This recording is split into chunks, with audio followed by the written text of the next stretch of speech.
Hoy voy a publicar un audio un poco más ameno, pues enfocarme tanto en el asunto del colapso del sistema financiero y el consecuente riesgo de un gran conflicto militar internacional, es decir, enfocarme tanto en la pura y dura realidad, puede llegar a ser demasiado estresante e intenso. Hoy voy a hablar de Hollywood, concretamente de cómo los banqueros y los globalistas utilizan la maquinaria de Hollywood para transmitir su propaganda y convencer a sus súbditos, quiero decir ciudadanos, de que ellos no fueron los responsables de la crisis de 2008. Por cierto, ¿sabéis por qué se gastan tanto dinero en tratar de convencernos con sus explicaciones?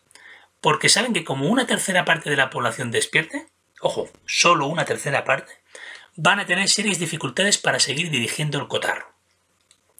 De hecho, también podríamos hablar de la gran crisis de imagen y credibilidad en la que se encuentra inmersa Hollywood, una crisis que empezó el pasado mes de octubre con la caída del poderoso productor Harvey Weinstein, acusado de acoso sexual e incluso violación por varias actrices y secretarias. A partir de ahí se ha producido una cascada de denuncias contra otros productores y actores y nadie sabe cuándo se detendrá esta espiral de autodestrucción. Hollywood se está devorando a sí misma. Me pregunto si lo que está pasando allí no es una prueba más de que el barco globalista hace aguas y se está hundiendo. Yo particularmente me alegro. Se lo merecen. Los actores y actrices de Hollywood tienen muchos admiradores que escuchan atentamente lo que dicen, y por eso se les ha asignado la misión de transmitir los mensajes y los valores globalistas a la población.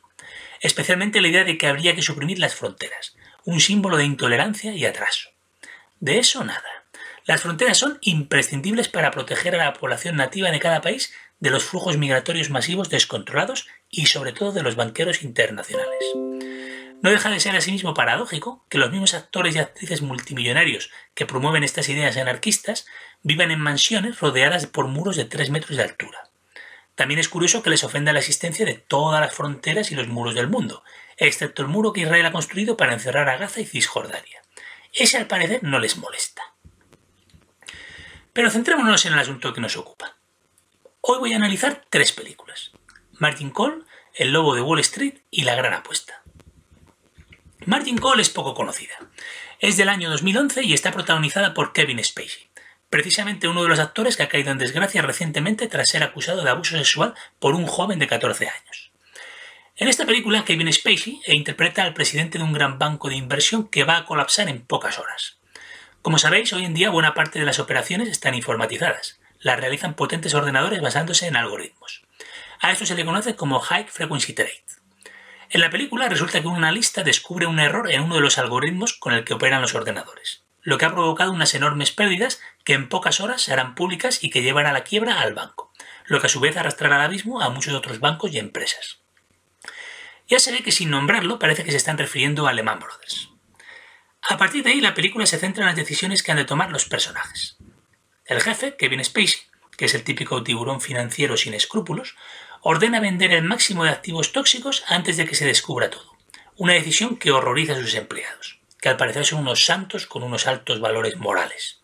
Ya, claro, y por eso trabajan en un banco de inversión, porque son excelentes personas. ¿Dónde está la trampa en esta película?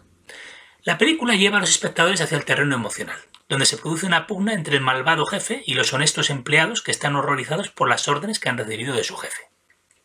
Mientras tanto, sin darnos cuenta, de forma sibilina, de forma subliminal, nuestro cerebro ha recibido el mensaje de que el pequeño colapso de Wall Street de 2008, digo pequeño porque el gran colapso está por venir en el 2018.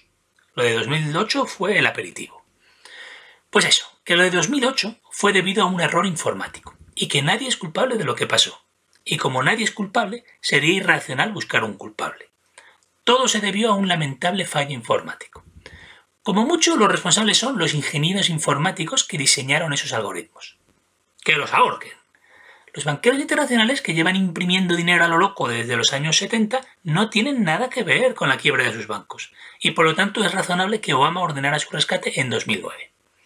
Así es como Hollywood nos manipula.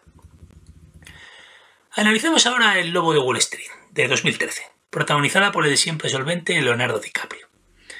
DiCaprio encarna en esta película a Jordan Belfort y explica las peripecias de un personaje real llamado Jordan Belfort. Así que ya veis, la película no puede ser más realista. Ni siquiera han cambiado el nombre de la persona en la que se basa. El lobo de Wall Street nos muestra todas las gamberradas que hizo este pintoresco personaje al que finalmente el FBI cortó las alas.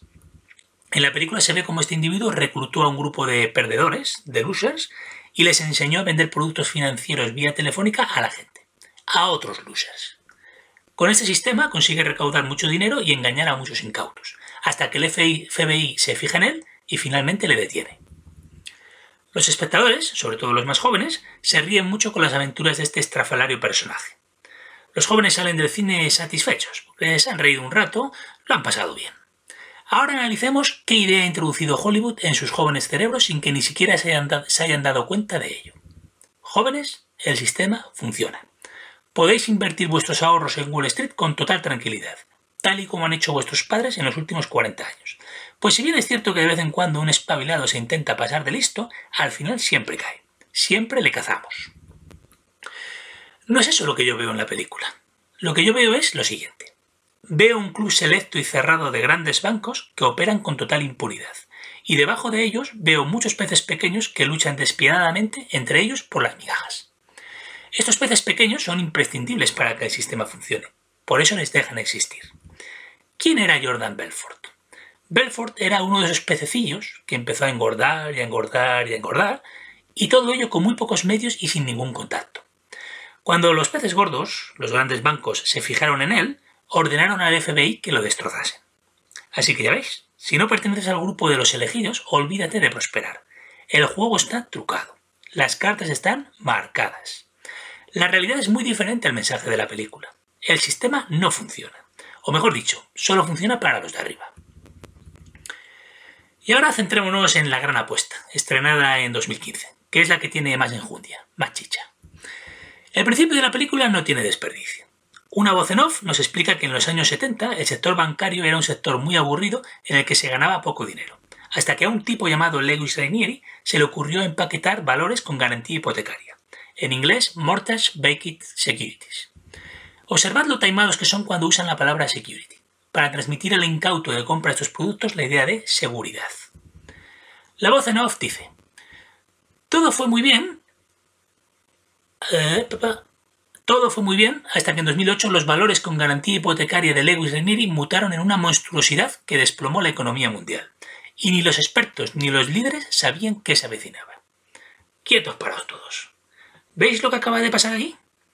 Ahora resulta que todo este desastre es culpa de un italiano, o más concretamente de un americano con apellido italiano. Es decir, ahora resulta que los italoamericanos controlan el sistema financiero internacional. No los Rothschild ni los Rockefeller, sino el tal Lewis Rainieri. ¡Bravo, bravísimo! ¡Mamma mía! ¿Y qué decir de lo de la mutación? Los valores mutaron en una monstruosidad. Es decir, la crisis de 2008 fue fruto de una mutación radioactiva inesperada, no de un plan meticulosamente diseñado por los banqueros para endeudarnos y arruinarnos a todos y hacerse con el control de todo, no, sino de una mutación, no sé, una mutación tipo Hulk o algo así. A partir de ahí aparece en escena un tipo llamado Michael Burry, un tipo que está medio ciego y padece síndrome de Asperger. Vamos, un tío más raro que un perro verde al que se le dan muy bien los números. Él llegó a la conclusión de que en 2008 Estados Unidos y el mundo en general se hallaba sumido en una inmensa burbuja inmobiliaria y decidió apostar contra ella, apostando a que pronto estallaría. Paremos máquinas un segundo. Yo creía que invertir implica comprar un producto y a partir de ahí esperar. Si el precio sube y vendo, gano dinero. Si no sube ni baja, me quedo como estoy. Y si baja, pierdo dinero. No sabía que se podía apostar a que un sector se va a hundir de tal forma que si al final sucede me hago millonario. Claro, de hecho no se podía. De igual forma que yo no puedo contratar un seguro de vida para mi vecino en el que yo sea el beneficiario en caso de que muera. Porque, en fin, porque ya sabéis lo que le sucedería a mi vecino 24 horas después de la firma, ¿verdad? Hubo un tiempo en el que este mundo estaba regido por la lógica y el sentido común, hasta que apareció en escena la ingeniería financiera y los derivados. En inglés, derivatives. Es extraño porque he publicado 18 audios y es la primera vez que los menciono. Pues es un tema vital. No los había mencionado antes para no complicar aún más las explicaciones. Estos productos derivados son los que han llevado al mundo al borde del abismo. Permiten hacer apuestas sobre todo lo imaginable. El límite es hasta donde llegue la imaginación. A eso sumad todo el dinero que se ha imprimido a lo loco, especialmente en la última década. Un cóctel explosivo. El resultado es que ni los propios banqueros internacionales saben a cuánto asciende el monto total de la deuda y de los compromisos de pagos a nivel mundial. Es imposible hacer ese cálculo. Bueno, pues el caso es que en la película este hombre, Michael Burry, se acercó a la sede de Goldman Sachs y se reunió con 3 directivos de ese banco, un hombre indio y 2 mujeres blancas. Cuando Burry les propuso apostar contra el sector inmobiliario, los 3 directivos de Goldman Sachs creyeron que había perdido el juicio, pero le siguieron la corriente y crearon el contrato o producto derivado que daba cobertura a dicha apuesta. Analicemos esta escena detenidamente. Ahora resulta que los que cortan el bacalao en Goldman Sachs son los hombres indios y las mujeres blancas. Nada de Rothschild ni Rockefellers. Claro. ¿De qué tratan de convencernos con esta escena? Nuevamente nos intentan convencer de que la crisis de 2008 les pilló a todos por sorpresa, que nadie se la esperaba, ni siquiera los listísimos directivos de Goldman Sachs, banco de inversión que al parecer casi fue una víctima más de aquella escabechina. No, señores, no. Ellos sabían perfectamente que el mercado inmobiliario iba a pinchar. De hecho, la especialidad de los banqueros es crear burbujas, una detrás de otra, para hacer negocio con todos los incautos que se dejen enganchar en este tipo. A la burbuja de las .com del año 2000 le sucedió la burbuja inmobiliaria de 2008, y a esta le va a suceder en 2018 la explosión de la burbuja de la deuda soberana, es decir, de la deuda de los países. Solo que lo de 2018 va a ser la madre de todas las burbujas. La crisis de 2008 va a ser un picnic comparado con lo que se nos viene encima. Y hablando de películas de apocalipsis, todos habéis visto que en la última década se ha puesto de moda las películas y las series sobre zombies. También han hecho algunas películas sobre virus y pandemias que se expanden velozmente y tal y tal. En estas películas los espectadores podemos ver cómo los militares toman el control de la situación y crean zonas seguras para la población. Pues bien, en mi opinión, el objetivo de estas películas es mostrarnos a todos cómo comportarnos en una situación de crisis.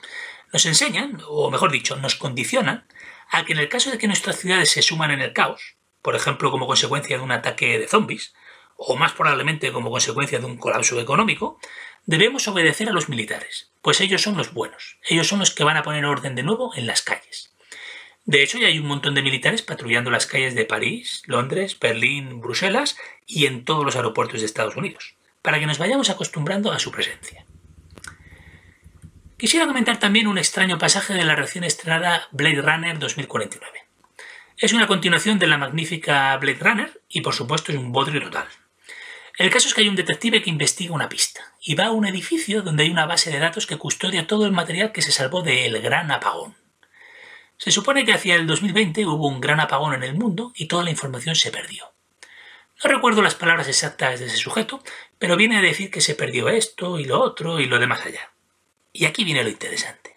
Al final dice, también se perdieron los registros bancarios. ¿Cómo?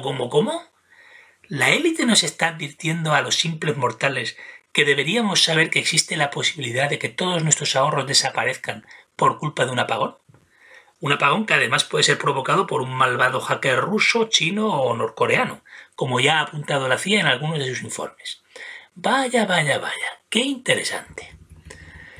Por último, mencionaré la película Máquina de Guerra, protagonizada por Brad Pitt y que solo se puede ver en Netflix. En esta película se ridiculiza de forma brutal a un general norteamericano destinado en Afganistán. O sea, que ahora Hollywood se dedica a desprestigiar a los generales americanos.